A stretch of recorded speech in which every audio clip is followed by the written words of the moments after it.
to WLT Book Buzz. I'm Bunmi. And I'm Laura, and we're both former interns of WLT and self-professed book lovers. We currently work in children's book publishing and also travel a lot in our free time. And so this is an opportunity for us to bring two things together that we love, books and the world. And so this show is an opportunity for us to amplify and uplift diverse voices in literature. Yeah, so this month's theme is Black Voices. Yay! Yeah. Oh, sorry, go ahead. No, I was just gonna say, I love this, that we're doing this. Obviously, in history in America, there's been a lot of conversation about Black voices and amplifying Black voices, especially within the last few years. And I know for me, like as a Black woman, I did not grow up reading a lot of Black voices at all. Like I think in school, like in the US, I can only think of one book that I was actually assigned to us in school. And that was when I was like a junior in high school. And so it wasn't until like I was a freshman in college when I took a African American history class that I really got introduced to a lot of great Black voices. But it's so great that I think that since about the last 10 years, there's just been more and more and more like infiltrating the market. And I can't stop reading them. If it's a Black person, I'm probably picking it up and buying it, and I'm reading it. And and so like I'm just excited to do this with you. Yeah, representation, we love to see it. So we had too many books. I don't know how many we cut out, or we tried to focus on the best of the best. But we then divided all of our book recommendations into kind of themes and grouped them together. So our first theme is Black Joy. I'm gonna kick us off with some recs. A Meal and the Field is this beautiful picture book. It's just a boy who is in love with nature, and like kind of these beautiful illustrations that just showcase him interacting with it. And I just love it. So I had to include it. And I noticed that it has a Nigerian illustrator, which makes me a little bit happy. I'm like, well, go Chioma. I had not noticed that. So I'm loving that you pointed that out. I also love The King of Kindergarten. It's just like this little boy, and he's going to kindergarten, and he has the best attitude. And I just think that seeing those kinds of books, and even if it's not necessarily a background that you would culturally identify with, it's still good to have these books in the hands of other people, so they can see a multifaceted approach to different people interacting with the world. And then Happy Hair is one of my other favorites. It's so cute. Have you seen the follow-up, Cool Cuts? Yes. Okay. So there's one for girls and one for boys, and it's absolutely adorable. And it's just like these little kids with the best hair in the world, just like loud and proud and happy, and both of them are so cute, and the illustrations are beautiful. So I always am recommending those / telling people to read them and buy them. And then my last rec is a YA novel, of course, Instructions for Dancing. There's a tiny bit of magical realism, a lot of romance, a lot of, dancing. But it just like, I read it in 1 or 2 sittings, and it's so beautiful and so sweet. I love it. Yeah, I have it on my shelf somewhere up there. And I am like I need to read it still because I love Nicole Yoon for a lot of different reasons. But I've not yet picked up I've not yet read that book. I obviously picked it up, but I have not read it. And so I'm really excited. I just love that we're starting with Black Joy anyway, just because I think that like in our culture, oftentimes when we think about Black stories, we want to go straight to the trauma sometimes, and it can feel a little bit like trauma porn when you think about stories, and not just for Black people. I think with all BIPOC stories, we tend to like dwell on the hard things because that's what like the wider audience wants to hear, quote unquote. And so I'm just loving to see this infiltration of stories that say, no, like Black kids are like joyful, and they are kids, and we should have stories to just show them in kindergarten and like in a field and like, all those things like that. So I just love that. And so one of the ones I picked actually is Baby Goes to Market by Atinuka, which is also a Nigerian author. And it's like basically this like a accounting book in a sense, where a kid is going to the market with their mom, and it's just the cutest thing ever. And she has a really cute follow-up called B is for Baby that is just as sweet and just as cute. I also love Saturday by Oge Mora, who's another Nigerian. But I just love the journey of like, again, showing that mother-daughter bond, and again, that like joy of family. And her first book, Thank You Omu, is just as joyful. The illustrations are top notch, out of this world. And her illustrations are so different because she does like a collage is how she does a lot of her artwork. And so it's not traditional kid art the way that you might think of a children's picture book, but it's still so engaging, so joyful. And just the way she does, like, I can't help but smile when I like open up any of these books and look at them. It's just like, I just burst into an absolute grid each time. I also like thought about Imani's Moon, which is about a little girl actually in Kenya within the Maasai tribe, and she wants to jump to reach the moon, but she's the smallest in her tribe, and so it's like the sweetest, cutest story about this little cute girl named Imani. And then I have like one middle grade novel as part of my Black Joy choices, and that is The Last Day of Summer by Lamar Gills, which is about two cousins who are trying to keep summer going as long as they possibly can, and they accidentally freeze time on the last day of summer. And so it sounds great. It's almost like a Phineas and Ferb where summer never ends, but like they realize, okay, like there is a danger here and they have to solve it. And so like there's definitely like a complicated story there, but it's just so joyful and like so much fun. And just seeing these Black kids rock it is just great. I loved it so much. So I just talked about how like obviously we want to start with Black Joy, but our next theme we want to talk about is like just exploring issues, and not just necessarily issues about racism, but also like stories that just kind of introduce kids to maybe some tougher topics that happen in the world, but do it with such, grace and sensitivity for young readers to do. And I think there's a lot of that happening within the Black space. I'll start out with some like a YA called The Voice in My Head by Dana Davis. And that one's looking at like end of life and death and just kind of like that family grief situation. From the Desk of Zoe Washington similarly looks at some of that like toughness, but that one's looking at the prison reform and this idea of like what unlawful convictions from, the middle grade perspective. Blended by Sharon Draper, who also is just an amazing Black author. Anything she writes is like gold.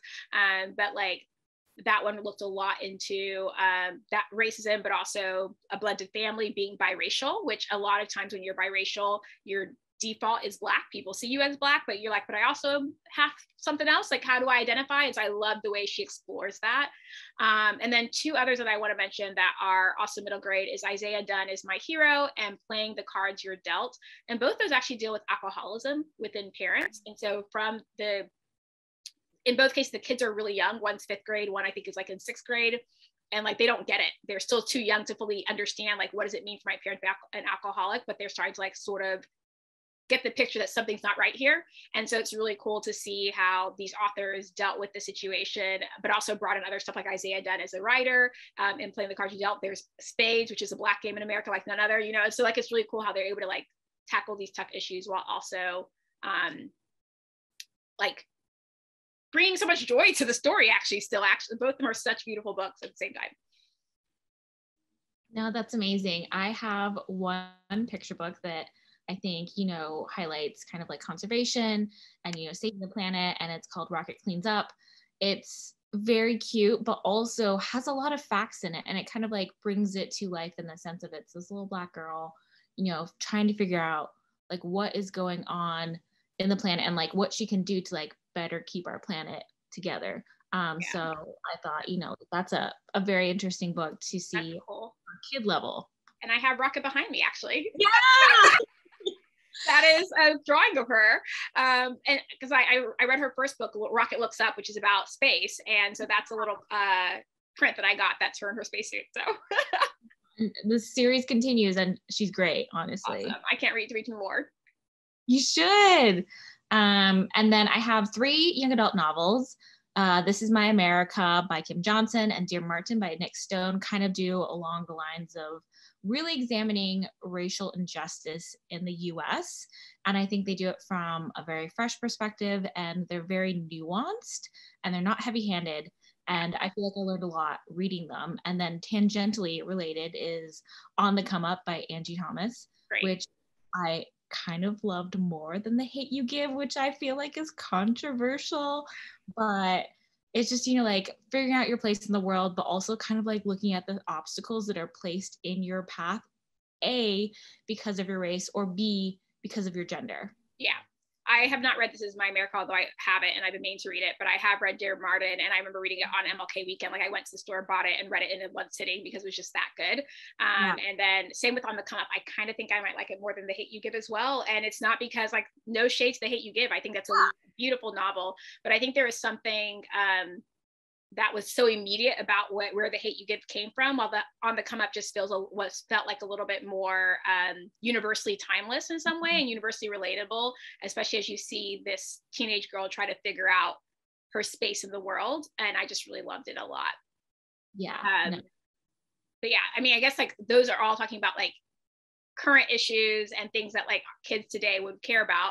But I think it's also really important to like remember that a lot of the legacy that these authors are being able to build on comes from history, comes from the people who came before them. And so we definitely want to touch on that as well too, and like talk about what are some of the books that introduce young readers to Black history, both within America and possibly also within the diaspora. And so what are some of the books that you kind of pulled up here? Yeah, no, thank you for like segueing that so beautifully. Truly, though, you can see her history background coming into play. Not history background, teacher background is what I meant to say. Hey, I did teach actually social studies, so I technically was a history teacher. My bad. Well, either way, your skills are obviously coming into play. So along the lines of like revisiting or learning more about history of our country in general, I had, I think, 2 picture books. The 1619 Project, which just came out. Okay. It's beautiful illustrations. Just like it examines history in a way that is both kid friendly, but does not shy away from the brutal aspects of our history, which I think is warranted. And then Moses, When Harriet Tubman Led Her People to Freedom.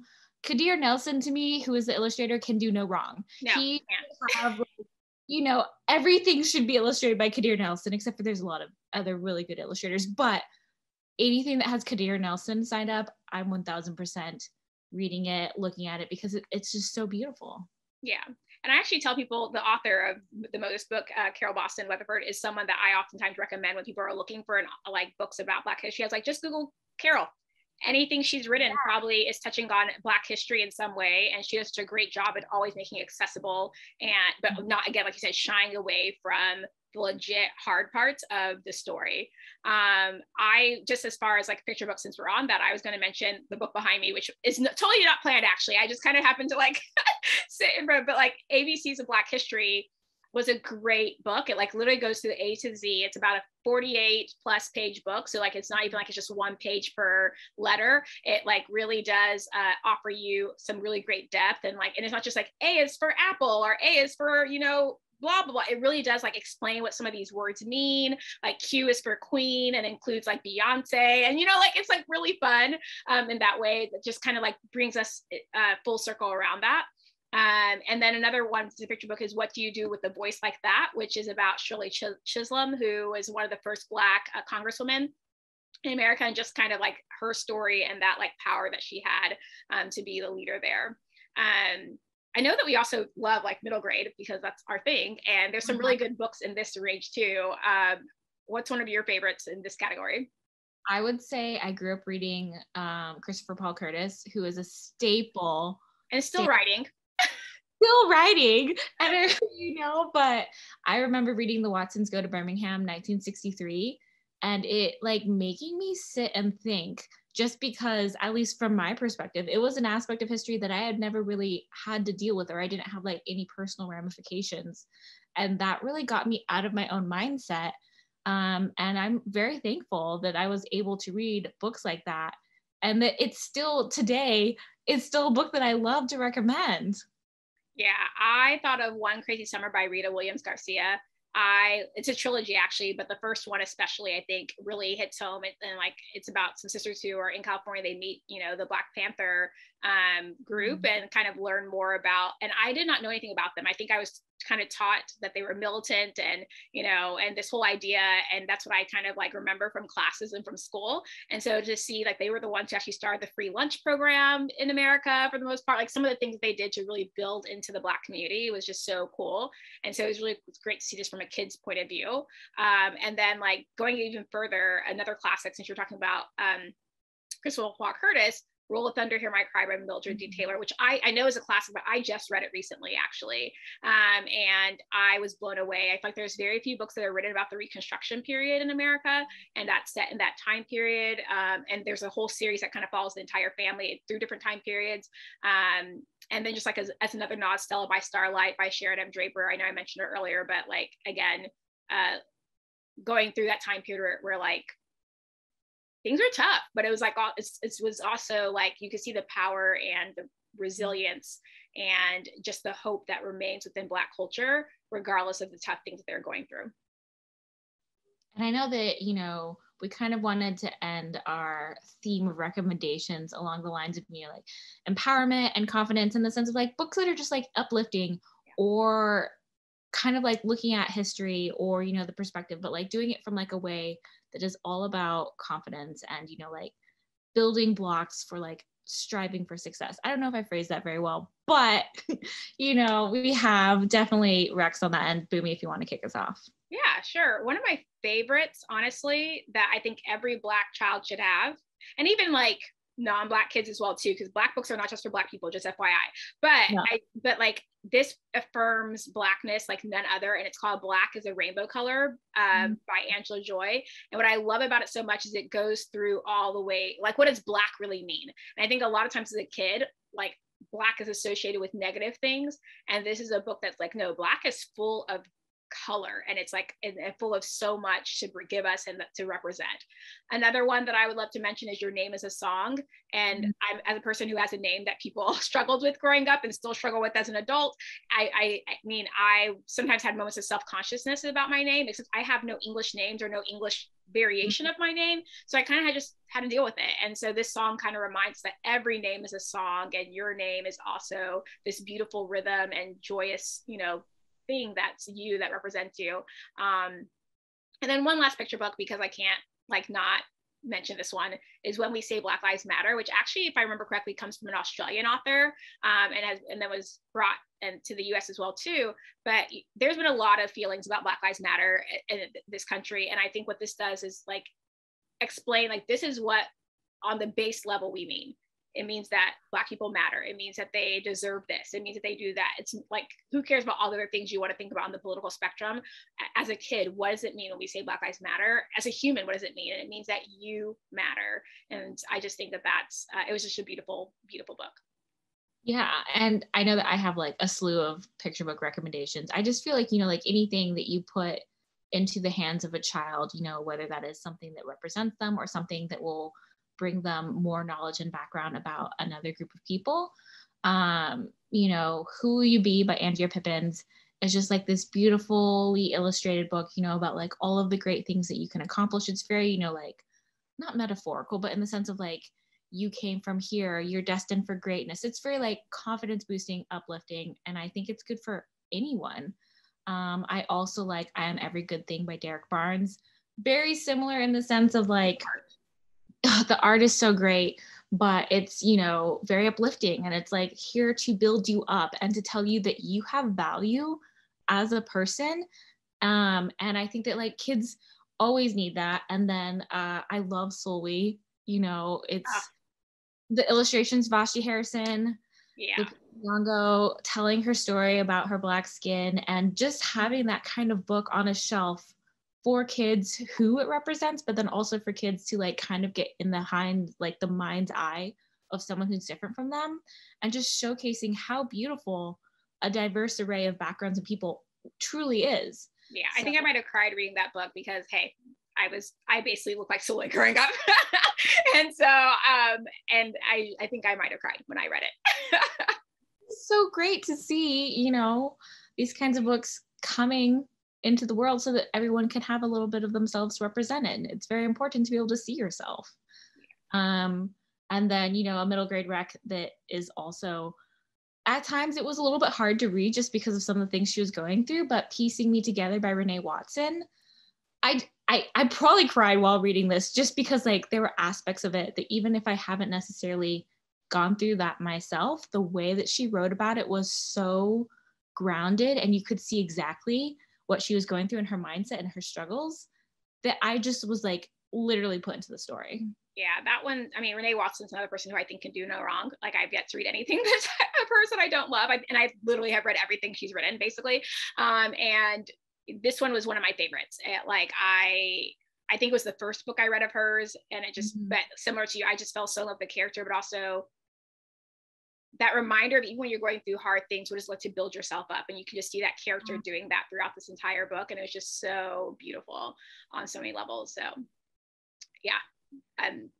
These are just all so good. And we keep going, that like we said before, we had way more, but we're going to end our recommendations there and like go on to our NSK finalist. Yeah. So, you know, as a reminder, each episode we highlight an NSK Neustadt finalist. And this time we are going to highlight Jason Reynolds. So can I just say that I have a low-key crush on this man, and like, I do not have celebrity crushes, but I do have author crushes, and he is probably top of my list as far as author crushes are concerned. I mean, he is just such a genius. One of the things I heard of him speak about with his story is how he actually did not like reading. He hated reading. He hated school. He did not read a single book in school. Like he got away with it. But he was really interested in rap. And when he realized that rap was a form of poetry, he got really into writing poetry as a kid. And that was all that he cared about and that all he would do. And so it was not until he was an adult, like basically in 2014, when he wrote his first, like, you know, kids book, that he really like leaned into prose in a way that, I mean, if he did read before then, like he read in college, by the way, but like he, you know, he just didn't see the point. And he writes these books that I think ultimately speak to the kid that he was. Yes. And speak to kids who are like him, but also even kids who are not. Like I love to read and I still die, but especially to those kids who may not be a bit more resistant to reading or think that books are not for them or they don't see themselves in books. I feel like every single one of these books is an opportunity for any child to see themselves in, but especially for those Black kids who potentially might have grown up in different, like more difficult situations or a little bit more, just not the typical status quo in America, if you want to say that.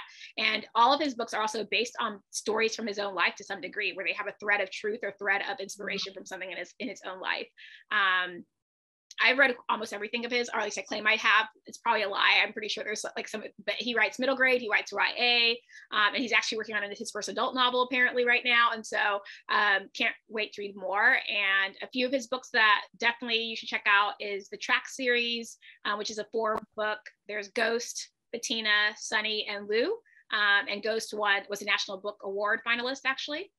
As Brave as You Are, which that one almost made me cry as well too, about a boy and his grandfather and their relationship, and that also won plenty of prizes. We both read Look Both Ways, which is his short story collection, right? Yeah. And I love that one. One of the things I loved about that one is actually the very first story features a character with sickle cell, and sickle cell is actually a disease that primarily does impact Black people, and so it was really cool to see that representation there, because it's kind of like does not exist in there. My sister actually is a doctor, and that's what she works on. And she's like, there's doctors who sometimes don't even believe it's real or do not necessarily treat Black people with. And so it was like nice to see it like in this story. And then probably one of his most famous books, at least because it won the most awards, is Long Way Down. And this is a novel in verse, but it like all happens in the span of like 10 minutes. Yeah, it's real short, and it's just, you know, in the sense of like, you're literally placed into the mind of this person with kind of like an impossible dilemma or like a scenario of like all assets are going to be a hard choice. Yeah. You know, it's not necessarily like there's no clear cut like, oh, this person did this, so they're a bad person. This person did this, so they're a good person. Everything is murky, which is exactly like how it is in real life, which is kind of terrifying. But like you are, at least I was on the edge of my seat the entire reading. And then the last page, you're like, you still don't know what happens at the end. Yeah. You have no clue at the end, like what was the choice that this kid's going to make from, because just as a premise, he's on the top floor of his building, and the entire story happens is his elevator ride back to the base floor. At every single level, someone gets on the elevator with him and like talks to him, and that kind of like shifts it. And I'm not going to tell you any more than that because you just have to read it. You could also listen to the audiobook because Jason reads it himself, which is like, I mean, have that, yes, let's have his ear in your voice. But like, it's just so good. And like, that was him like kind of going back to those poetry roots that he has, which was just, and it was just beautiful. Yeah. So, I mean, long story short, if you haven't read a lot of these books, you should 1000% go to your nearest bookstore, go to your library, get as many of these as you can, because I mean, I think we have great recommendations, not gonna lie. I agree. And we definitely will have all these books featured in the episode link below and in our description, everything else. And, you know, we're always interested in reading more books. So we'd love to hear what your favorite books from Black voices and Black authors are, especially any of the ones that are coming from overseas. We'd love to hear more from other parts of the world as well. And yeah, we're just really excited to keep reading with you. For sure. So we'll leave you with short words of inspiration from Emily Dickinson. To travel far, there is no better ship than a book. And from Humta Lahiri, that's the thing about books. They let you travel without moving your feet. See you next time, and happy reading. Bye.